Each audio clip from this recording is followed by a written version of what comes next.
پشوا راه برای علی منی مکوشو در ملاقات ترزی تفتیدی سخن رانده نمود گفت دولت دایما در فکری بربودی شما چون که عمر مرسد بر این وطن سودی شما خواهشم از یمدان باشد عزیزانم مدام این وطن را دوست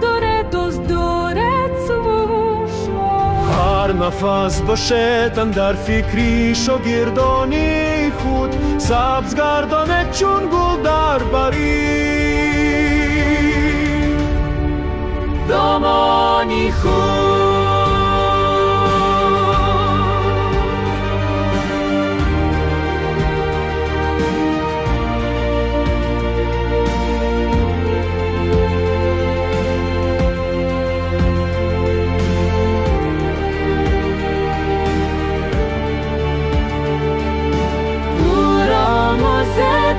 آخر زبانی تو چی که بکران از زبانی جاویدانی تو کی هر نفس سالم که آموزد زبانی خارجی می شود آب آسان از جهانی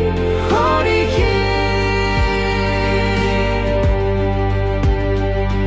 وای بران صاحب عنوانگی غیبت گر شود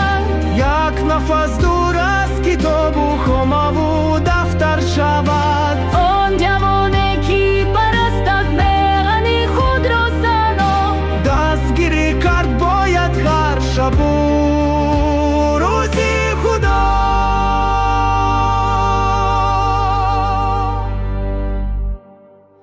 دنیا را ره نماید پندهای پیشوا